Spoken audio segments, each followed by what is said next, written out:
दोस्तों नमस्कार। दोस्तों 5 दिन की ट्रेडिंग करने के बाद मार्केट कल फ्राइडे को 3:30 बजे क्लोज हो गई हमारी इक्विटी मार्केट। और ये एक हफ्ता एक अच्छा हफ्ता गिना जाएगा पूरी मार्केट के लिए, क्योंकि इसके अंदर सेंसेक्स, निफ्टी, बैंक निफ्टी तीनों में एक अच्छी ग्रोथ रही है। रुपी स्ट्रांग हुआ है पूरे हफ्ते के अंदर, तो एक अच्छे गुड नोट के साथ मार्केट क्लोज हुई है, जिसकी अपेक्षा नहीं थी रादर। और बट फिर भी मार्केट ने एक नियर टर्म में एक हाई बनाया है। और मार्केट में अगर हम बात करते हैं जो लास्ट क्लोजिंग प्राइसेस हैं, सेंसेक्स ने 82,500 पे क्लोज किया है, निफ्टी ने 25,285 पे क्लोज किया है, 25,330 पर जाकर फाइनली 25,285 पे क्लोज हुआ है। Whereas bank Nifty life time high के नज़दीक पहुंच गया है, 56,610 के ऊपर क्लोज हुआ है। रुपी में स्ट्रेंथ हाई है और 8869 के ऊपर क्लोज हुआ है। तो ये एक अच्छी क्लोजिंग फिगर है और हमारी जो एक्सपेक्टेशंस थी उससे अच्छी फिगर दी है। वेयर एज हम एक्सपेक्ट कर रहे थे कि दो या 3 दिन डिक्लाइन रहेगा, 2 दिन पॉजिटिव रहेगा। ओवरऑल मार्केट बिल्कुल रेंज बाउंड ही रहेगी, बट वो रेंज पिछले हफ्ते से ज़्यादा अच्छी रही है। और अगर हम इसको अब पिछली एक्सपायरी से गिनते हैं, जो 30 तारीख को हुई थी, 30 सितंबर को एक्सपायरी हुई थी और अब 10 तारीख को मार्केट क्लोज हुई है, तो ये 10-11 दिन के अंदर जो मार्केट रही है उसमें क्या फ़र्क आया है। अगर हम इसको एक्सपायरी टू टिल डेट गिन लेते हैं, तो सेंसेक्स के अंदर करीबन 1991 एग्जैक्ट फिगर ही है, नॉट करीबन 1991 की पॉइंट की ग्रोथ आई है। वेरस निफ्टी के अंदर पहले हफ्ते में 240 पॉइंट की ग्रोथ थी, दूसरे हफ्ते में ये वाला जो हफ्ता क्लोज हुआ है 390 पॉइंट की ग्रोथ रही है। टोटल 630 पॉइंट एडअप हुए हैं एक्सपायरी के बाद से। और बैंक निफ्टी के अंदर फर्स्ट वीक के अंदर बैंक निफ्टी में 1200 पॉइंट ऐड हुए थे और पिछले हफ्ते के अंदर 1021 पॉइंट ऐड हुए हैं। तो 2221 ये फिगर आ रही है बैंक निफ्टी में, जो 2 हफ्ते में 10 दिन के अंदर ट्रेडिंग जो रही है 10 तारीख तक, उसमें ये एडअप हुए हैं। रुपी की हम बात कर रहे हैं तो रुपी में फर्स्ट वीक के अंदर -6 पैसे की वीकनेस थी और पिछले हफ्ते के अंदर 8 पैसे की स्ट्रेंथ आई है। तो टोटल 2 पैसे की स्ट्रेंथ ही रही है। रुपी जो 89 तक जा सकता था, 89 पे अभी नहीं गया है। और इसको अगर हम गिनते हैं, हाईएस्ट एवर जो वीकनेस रही है वो 9 तारीख को रही है, 88.87 का फिगर इसने टच किया है। तो मीन्स 13 पैसे अभी भी ऊपर है जो 89 की हमने फिगर की बात की थी। तो लेट्स सी, इस हफ्ते आने की बिल्कुल चांसेस है। जो सिचुएशन अब बन रही है उसमें 89 क्रॉस हो जाएगा इस हफ्ते के अंदर रुपी में। और बाकी एसेट क्लासेस में भी क्या चेंजेस आएंगे और क्या एक फाइनेंशियल मार्केट में एक अर्थक्वेक सा आया है जो हमारी मार्केट को क्लोज होने के बाद आया है। और कल शाम को डोनाल्ड ट्रंप को जब नोबेल पीस प्राइज़ नहीं अनाउंस हुआ, उसके बाद से उनकी एक ट्वीट आया जिसकी वजह से फाइनेंशियल मार्केट यूएस की तो बिल्कुल हिल गई और हमारा गिफ्ट निफ्टी भी बहुत वीकनेस दिखा रहा है और मंडे को गैप डाउन खुलने के फुल चांसेस हैं। तो हाँ, ये तो खैर हमने प्रेडिक्ट किया ही था। अगर आप हमारे मंथली एपिसोड में जाएं, जो अक्टूबर की हमारी प्रेडिक्शन थी उसमें हमने बिल्कुल ये प्रेडिक्ट किया था कि 13 तारीख से शेयर मार्केट में डिक्लाइन शुरू होगा। एंड नहीं होगा, शुरू होगा। और अभी तक तो एंड ही है। अभी हम जो क्लोजिंग फिगर लेकर आए हैं 25,285 निफ्टी की अगर बात कर रहे हैं, तो एक अच्छी फिगर के साथ निफ्टी अभी खड़ा है 25,285। और कुछ लोगों को ये उम्मीदें थी और टेक्निकल भी ये अभी भी बता रहे हैं कि अगले हफ्ते में मार्केट और ऊपर जा सकती है, 25,500 भी क्रॉस हो सकता है।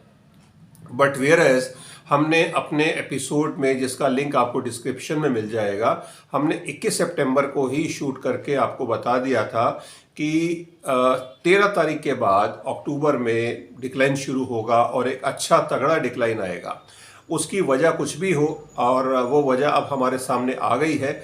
शायद पहले हम ये वजह ढूंढ रहे थे कि एफआई की जो परसिस्टेंट सेलिंग हो रही है उसकी वजह से होगा, बट वेयरएज पिछले हफ्ते के अंदर अगर 5 दिन की ट्रेडिंग में बात करें तो एक्सेप्ट मंडे एफआई ने सारे दिन बाई ही किया है। तो एफआई की जो सेलिंग थी वो रुक गई है और 4 दिन से उनकी बाइंग चल रही है। वेयर एज और कोई ज़्यादा नेगेटिव खबरें नहीं रही। जियोपॉलिटिकल सीन के ऊपर भी चीज़ें पॉजिटिव ही रही। गाज़ा इजराइल में ट्रूस हुआ जिसकी वजह से क्रूड लुढ़क गया, उसका प्राइस करीबन 4% नीचे आ रहा है। तो अगर एक शांति की स्थापना हो रही है, एक अच्छी बात है, और डोनाल्ड ट्रंप के एफर्ट ही होंगे उसमें जो हमें अभी तक दिखता है, जिसके लिए वो जा भी रहे हैं। और जो प्रिजनर्स हैं 2 साल से हैं जो हमास की कैद में हैं, उनको छुड़वाने के लिए कल संडे को वो इजराइल जा रहे हैं।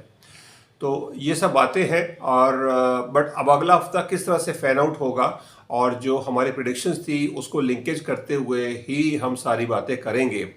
और ये बात हमने कर ली है कि पिछले हफ्ते के अंदर मार्केट किस तरह से रही है। अब हम अगले हफ्ते की जो हमारी प्रिडिक्शंस हैं, जो प्रोजेक्शंस हैं, उसको हम समझेंगे ब्रेक के बाद। तो आप बने रहें हमारे साथ आज के एपिसोड में।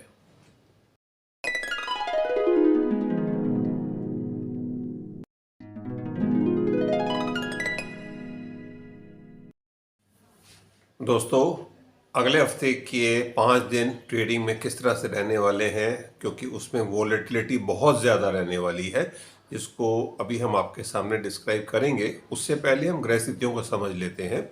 ये महीना जब शुरू हुआ 1 तारीख को, तो बुध देव अपनी कन्या राशि में ही थे और वो 3 तारीख को वो कन्या राशि से तुला राशि में चले गए। उन्होंने जाते जाते एक आरबीआई की पॉलिसी का एक जो स्पाइक था वो दिया और एक अच्छी खबरों के साथ उनकी विदाई हुई। मीन्स वो तुला राशि में आ गए कन्या राशि से। कन्या राशि में हर साल में एक ही बार आते हैं और ये महीना ही होता है अगस्त या सितंबर में, वो जब कन्या राशि में रहते हैं। तो अब हम आगे बढ़ते हैं। उसके बाद ओवरऑल सब चीज़ें ठीक चल रही थी।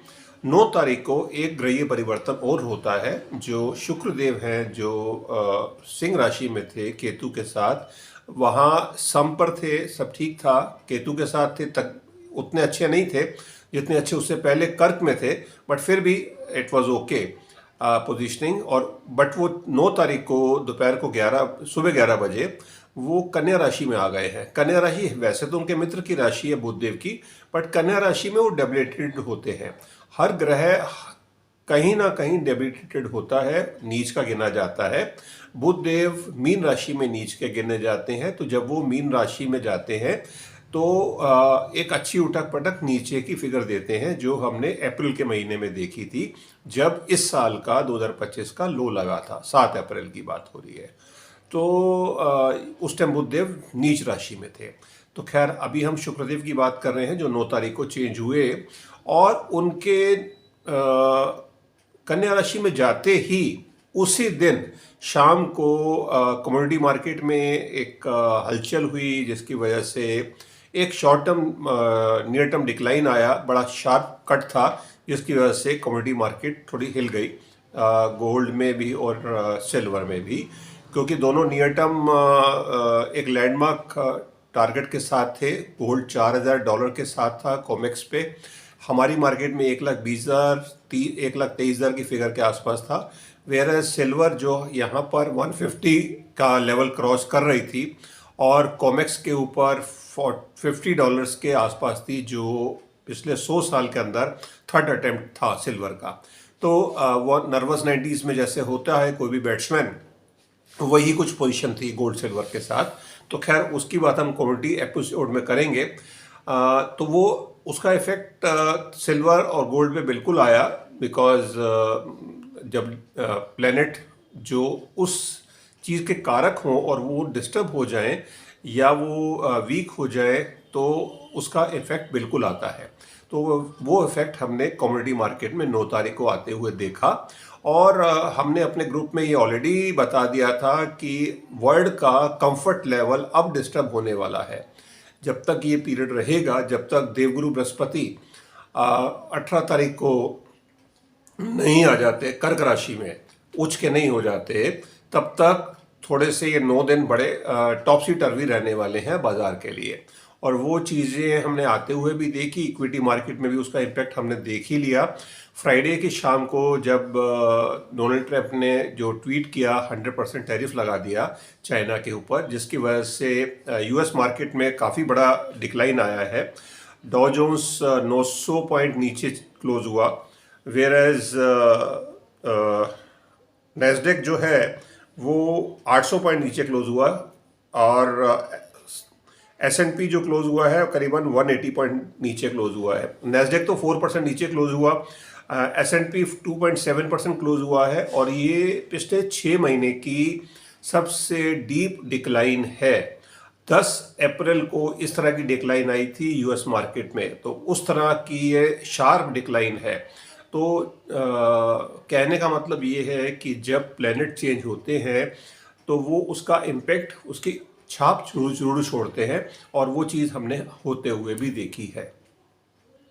अब अगले हफ्ते के अंदर क्या चेंजेस हो रहे हैं, जो कमिंग वीक आ रहा है, इसमें जो चेंज हो चुके हैं वो तो हो ही चुके हैं, जिसका इम्पेक्ट हम आगे देखेंगे। बट इस हफ्ते के अंदर सिर्फ सूर्यदेव का चेंज होने वाला है। 17 तारीख को सूर्यदेव 2 बजे दोपहर को वो भी डेबिलेटेड हो जाएंगे, वो तुला राशि में चले जाएंगे। तो आप समझ सकते हैं उसके बाद चीज़ें और ख़राब होने वाली हैं। ये ज़रूर है 18 तारीख को जब मार्केट बंद होगी, मींस नेक्स्ट सैटरडे को, देवगुरु बृहस्पति कर्क में आएंगे, उच्च के हो जाएंगे, बट वो राहु के साथ षडाष्टक में आ जाएंगे, जिसकी वजह से पूरे वर्ल्ड मार्केट के अंदर, इक्विटी मार्केट के अंदर आप एक नर्वस ब्रेकडाउन सा देखेंगे, जो वैसे तो शुरुआत कल ही हो जाएगी, मंडे को हुई हो जाएगी, जिसको आप पूरे वर्ल्ड में होते हुए देखेंगे। जो यूएस मार्केट के जो इम्पेक्ट है, जो चाइना, बिकॉज दो बड़े महारथी जब लड़ते हैं तो दुनिया हिलेगी, बिल्कुल हिलेगी, और ये डोनाल्ड ट्रंप ने अपने ट्वीट में भी बिल्कुल इसके बारे में बोला है।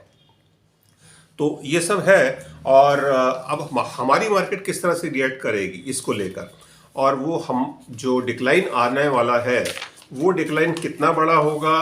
अभी तो हम खैर इस एपिसोड में तो हफ्ते की बात ही कर रहे हैं, वीक की बात ही कर रहे हैं, बट अगर आप मंथली एपिसोड में जाएंगे तो वहाँ आपको एग्जैक्ट फिगर भी मिल जाएंगी, कि जिसका लिंक इसी के डिस्क्रिप्शन बॉक्स में, इसी एपिसोड के, कि पूरे महीने में, मीन्स अगले 3 हफ्ते जो है वहाँ पर मार्केट किस तरह से बिहेव कर सकती है और क्या टारगेट आ सकते हैं।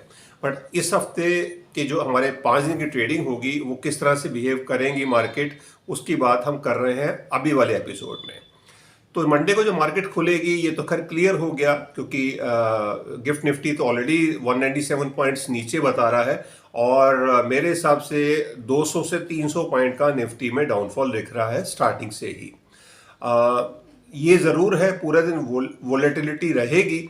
आपको किस तरह से ट्रेड करना चाहिए उसके बारे में हम आगे बात करेंगे, बट इससे पहले ये जो अभी की प्रेडिक्शन है, इनको समझाने से पहले, बताने से पहले डिस्क्लेमर क्लॉज बतानी ज़रूरी है, कि ये जो भी प्रेडिक्शंस आप सुनने जा रहे हैं अगले हफ्ते के बारे में, इसको आप एक्चुअल ट्रेड ना समझें। ये मेरी अपनी रिसर्च है, और इसको एक एजुकेशनल वीडियो के तौर के ऊपर लें, क्योंकि इसमें जो भी हम गणनाएं कर रहे हैं वो एस्ट्रोलॉजी बेस्ड है, तो वो गलत भी हो सकती हैं, सही भी हो सकती हैं।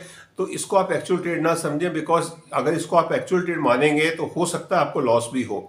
तो अगर आपका कोई लॉस होता है या प्रॉफिट होता है, वो आप ही का रहेगा, उसका मेरा या मेरे चैनल का कोई भी लेना देना नहीं होगा।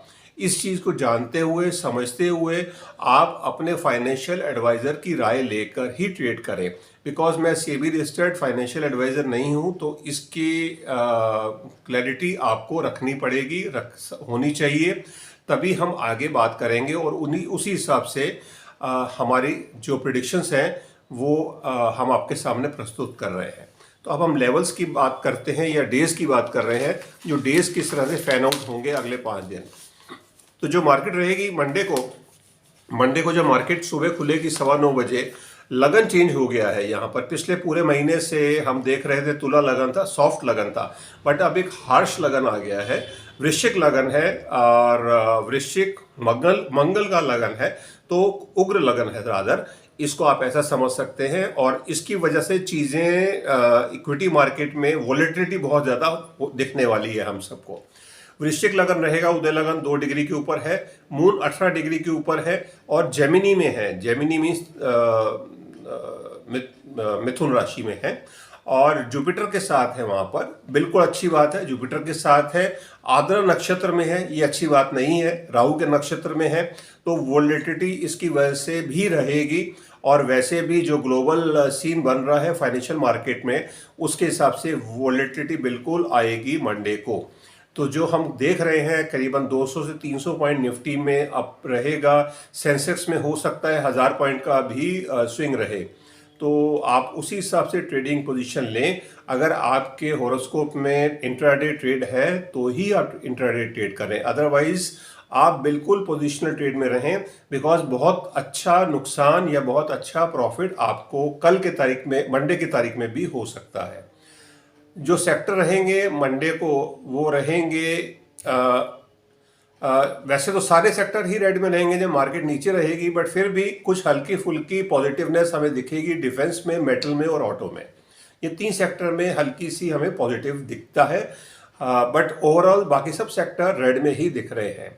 मंगलवार की जो मार्केट रहेगी 14 तारीख को, तो 14 तारीख को वृश्चिक लगन उदय लगन है, 3 डिग्री के ऊपर रहेगा। मून जो है वो कैंसर में आ गए हैं, अच्छी जगह आ गए हैं, अपने घर में आ गए हैं रादर, बट है 2 डिग्री में, बट नक्षत्र बहुत अच्छा है, पुनर्वसु नक्षत्र में है, जुपिटर का नक्षत्र है। जो सेक्टर रहेंगे मंगलवार के दिन वो रहेंगे बैंकिंग के, एनबीएफसी के, आईटी के, फार्मा के और एफएमसीजी के। ये 5 सेक्टर हमने आइडेंटिफाई किए हैं जहां पर मूवमेंट ज़्यादा दिख सकती है मंगलवार के दिन। मार्केट कुछ भी हो सकता है, मार्केट में जो जिस तरह से जियोपॉलिटिकल अब आगे चलेगा उसी हिसाब से रहेगा। मंडे तो कंफर्म रेड है और ट्यूसडे को कुछ बाउंस बैक हो सकता है, इसको आप समझ लेना। वेडनेसडे को 15 तारीख रहेगी, वृश्चिक उदय लगन है, 4 डिग्री के ऊपर रहेगा। मून जो है कैंसर में है, 15 डिग्री के ऊपर है, अच्छे नक्षत्र में भी आ गए हैं। पुष्य नक्षत्र है तो शनिदेव का नक्षत्र, पर नक्षत्र बहुत अच्छा है। सेक्टर जो रहेंगे उस दिन ऑयल एंड गैस है, इंफ्रा है, रियलिटी है, एनर्जी है और हेल्थ केयर है। ये 5 सेक्टर में मूवमेंट ज़्यादा हमें दिखती है बुधवार के दिन। थर्सडे की बात करते हैं, 16 तारीख को वृश्चिक उदय लगन है, 5 डिग्री के ऊपर है, मून कैंसर में है, 28 डिग्री के ऊपर है, बट अश्लेषा नक्षत्र में है, मरकरी का नक्षत्र है, ओके है, नक्षत्र ओके है। सेक्टर जो रहेंगे फोकस में बैंकिंग है, कंज्यूमर ड्यूरेबल है, एफएमसीजी है, कंजम्पशन सेक्टर है और फाइनेंशियल सर्विसेज है। ये 5 सेक्टर में हमें मूवमेंट दिखती है थर्सडे के दिन। फ्राइडे लास्ट डे रहेगा 17 तारीख, उदय लगन वृश्चिक लगन ही है बट 6 डिग्री पर है और मून जो है वो सिंह राशि में आ गए हैं, लियो में है और वहां पर केतु भी विराजमान है। नक्षत्र भी केतु का है, मघा नक्षत्र है और डिग्री है चंद्रमा की 10 डिग्री, मून 10 डिग्री के ऊपर है सुबह 9:15 बजे। तो मीन्स पूरे दिन इसी जगह रहेंगे। वोलेटिलिटी जैसे मंडे को रहेगी वैसे ही फ्राइडे को रहेगी, ये आप बिल्कुल समझ लीजिए। मंडे को राहु का नक्षत्र में है चंद्रमा और फ्राइडे को केतु के नक्षत्र में है। बीच में अच्छे नक्षत्र है वो अलग चीजें हैं, 3 दिन बीच में कुछ ना कुछ बाउंस बैक रहेगा, बट फ्राइडे को फिर एक बड़ा कट हमें दिख रहा है।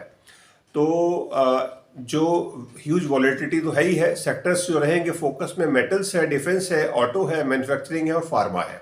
ये 5 सेक्टर्स में हमें मूवमेंट दिखती है। फ्राइडे के दिन की बात हो रही है, तो ये 5 दिन की हमने आपको मार्केट की बात कर ली है।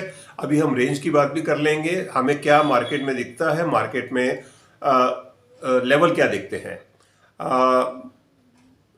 उनकी बात के साथ साथ उससे पहले हम ये भी बात कर लेते हैं कि जो ये तो बात हम कर चुके हैं क्योंकि सारी बातें कि बिटकॉइन भी नीचे हो गया है, बेस मेटल्स में भी काफ़ी बड़ा डिक्लाइन आया है। बेस मेटल्स को भी बताना ज़रूरी है क्योंकि अगर आप कहीं बेस मेटल में ट्रेड करते हो या करने का सोच रहे हो तो अभी के लिए पीछे हट जाएं। बेस मेटल्स में भी वोलेटिलिटी बहुत ज़्यादा है। कॉपर खासकर 5% डाउन रहा है कल कोमेक्स के ऊपर।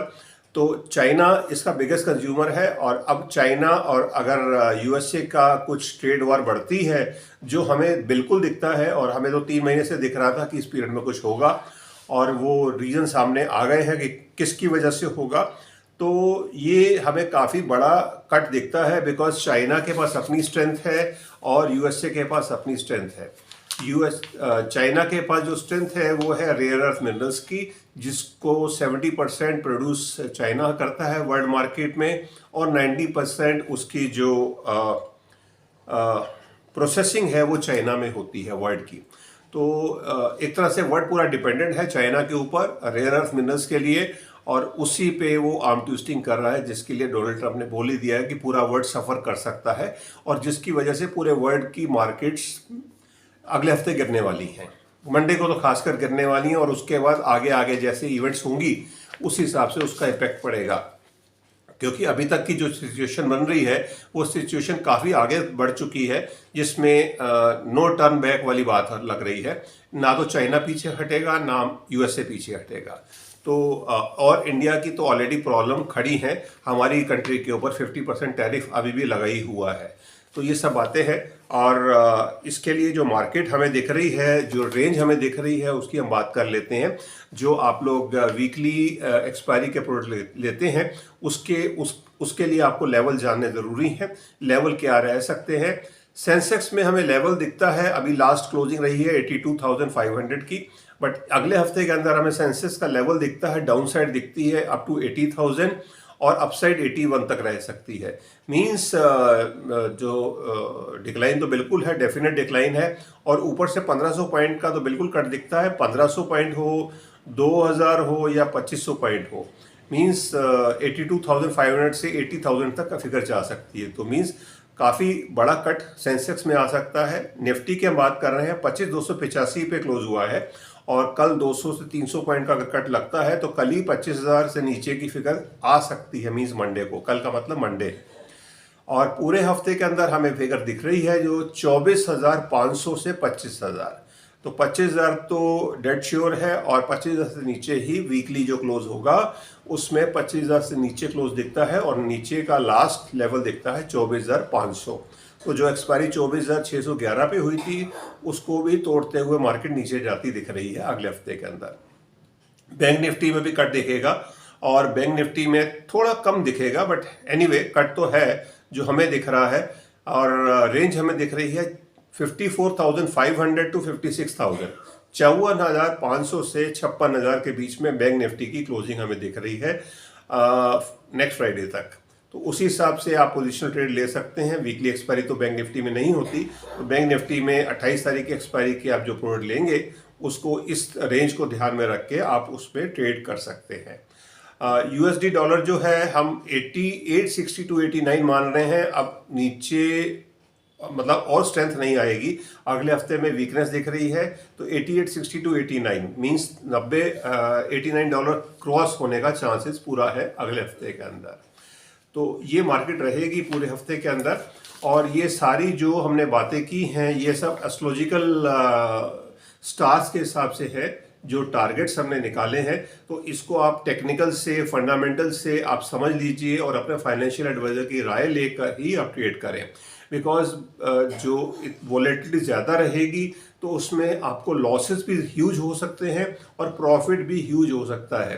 तो मार्केट में आप कभी भी कोई भी ट्रेड लें, ये जानते हुए लें कि इसमें लॉस कितना हो सकता है और आप कितना लॉस बियर कर सकते हैं। और जो अगले हफ्ते की जो वॉलेटिलिटी होगी उसमें बिना स्टॉप लॉस के ट्रेड ना करें, ये मेरी राय रहेगी आपसे। बिकॉज बहुत तेज़ी से मूवमेंट्स रहेंगी इंडाइसिस के अंदर। तो ये बताते हुए, और इसके अलावा स्क्रीन के ऊपर आप एक नंबर देख रहे हैं, ये नंबर उन नए लोगों के लिए है जो फर्स्ट टाइम हमारे एपिसोड को देख रहे हैं, समझ रहे हैं, जान रहे हैं, और हमें इवेल्युएट कर रहे हैं कि हमारी प्रेडिक्शंस कैसी जाती हैं। तो अगर आप इच्छुक हैं जानने के लिए कि आपके हॉरोस्कोप में क्या स्टार्स है, कि किस तरह से आप ट्रेडिंग में सक्सेसफुल हो सकते हैं, इंट्राडे ट्रेड करके सक्सेस मिल सकती है, पोजिशनल ट्रेड लेके सक्सेस मिल सकती है, या होल्डिंग लेकर सक्सेस मिल सकती है। मींस आप लार्ज होल्डिंग लेकर अच्छे शेयर अच्छे प्राइस पे बाई करके और एक अच्छा पोर्टफोलियो के साथ आप काम करें होल्डिंग लेकर, तो वो आपके स्टार्स बता सकते हैं। इसके लिए फ्री सर्विस है, फर्स्ट टाइम आप हमें कांटेक्ट कर सकते हैं। ये नंबर के ऊपर आप फ़ोन ना करें, आप पहले अपना नाम, date of birth, time of birth and place of birth हमें व्हाट्सअप कर दें, और समय अनुसार हम आपके हॉरोस्कोप बनाकर आपको शेयर करेंगे और फिर समय म्यूचुअल अंडरस्टैंडिंग के साथ हम आपसे 15 से 20 मिनट की एक फ्री कंसल्टेशन देंगे। आपको हमारी कंसल्टेशन अच्छी लगे तो आप हमसे पेड सर्विस के लिए भी जुड़ सकते हैं, जिसमें आप हमारे क्लाइंटेज में, हमारे ग्रुप में आप एडअप हो सकते हैं। बट उसके लिए पासिंग टेस्ट में पहले आपके हॉरोस्कोप को जांचना ज़रूरी है कि क्या हम आपके साथ एफर्ट करें तो आप सक्सेस मिलेगी या नहीं मिलेगी। बिकॉज हम किसी भी तरह से अट्रीशन नहीं चाहते कि एक बार जो आप हमारे ग्रुप में आ जाएं तो आप हमारे ग्रुप में हमारे साथ ही बने रहें और एक अच्छे प्रॉफिट के साथ कंटिन्यू करें। तो ये हमारा मशवरा रहेगा आपके लिए। और दूसरी बात ये है कि जिस तरह से मार्केट में ट्रेड होता है, तो अगर हम ग्रह नक्षत्रों की बात करते हैं, हम एक आउटलाइन दे रहे हैं सिर्फ 1 मिनट के लिए और हम बात करेंगे। वी अंडरस्टैंड सबका समय कीमती है। तो आप मार्केट में ट्रेड करते हैं तो सबसे पहले तो आप ये देख लें आप कौन सी राशि के हैं। अगर आप मेष राशि या वृश्चिक राशि के हैं, आप कभी भी अकेले ट्रेड ना करें, क्योंकि ये मंगल की राशियां हैं और सबसे ज़्यादा पेशेंस मार्केट में पेशेंस जो लूज करते हैं वो ये 2 राशि या लगन के लोग होते हैं। इसके अलावा कैंसेरियन भी हैं और लियो भी हैं। तो ये 4 लगन या राशि वाले जो लोग हैं, ये विदाउट हैंड होल्डिंग मार्केट में बिल्कुल एंटर ना करें, ये हमारी राय रहेगी। बाकी लगन के लिए चीज़ें अलग हो जाती हैं, फिर हमें बाकी प्लैनेट्स के आप ये पोजीशन देखना पड़ता है। और सबसे इंपॉर्टेंट है राहु की प्लेसमेंट कैसी है आपकी हॉरोस्कोप में। अगर क्योंकि ये जो मार्केट है, ठीक है, इक्विटी मार्केट को मरकरी गवर्न करते हैं, बट शॉर्ट टर्म के जो भी गेन होते हैं लॉटरी, सट्टा, गैम्बलिंग में और किसी भी तरह के जो भी इस तरह के शॉर्ट टर्म गेन होते हैं, इवन इक्विटी मार्केट में, डेरिवेटिव्स में, तो उस मनी को जो कंट्रोल करता है वो राहु कंट्रोल करता है। तो राहु अगर आपसे खुश नहीं होगा तो आपको बिल्कुल मोटा करके काट देगा। तो आप ये इस चीज़ को समझें और राहु के लिए उसके उपाय भी करने होते हैं। और अगर आपने उपाय नहीं किए हैं तो आप कभी भी बहुत बुरे फंस सकते हैं इस मार्केट के अंदर। तो क्योंकि लालच आएगा और लालच में ही नुकसान होता है। तो ये सब बात जानते हुए अगर आपको कोई राय चाहिए, फ्री ऑफ कॉस्ट एडवाइस है, आप हमसे संपर्क कर सकते हैं नंबर के ऊपर और जान सकते हैं कि आपके लिए क्या सही है और क्या गलत है। चलिए, इसके साथ ही अगर आपको ये एपिसोड पसंद आया है, आप उम्मीद है आप इसको लाइक करेंगे, शेयर करेंगे और कमेंट भी करेंगे। कमेंट आपके वेलकम है, अच्छे या बुरे। आपको कोई भी सेक्टर के बारे में पूछना है कि ये सेक्टर किस तरह से मूव करेगा, किस में इन्वेस्टमेंट करें, बिकॉज अगर कोई डिक्लाइन आएगी तो कौन से सेक्टर इम्पेक्ट होंगे ज़्यादा या कौन से बिल्कुल भी नहीं होंगे, उसके बारे में हम आपको मैसेजेस में ही रिप्लाई कर सकेंगे। हम इंडिविजुअल शेयर की बात नहीं कर सकते बिकॉज सेबी गाइडलाइंस है, हम कोई भी स्क्रिप्ट को डिस्कस नहीं कर सकते। तो ये सब बात कहते हुए आप इस एपिसोड को लाइक करें, शेयर करें, कमेंट करें और नए आए हैं तो हमारे चैनल को सब्सक्राइब भी करें। धन्यवाद। भारत माता की जय। जय हिंद।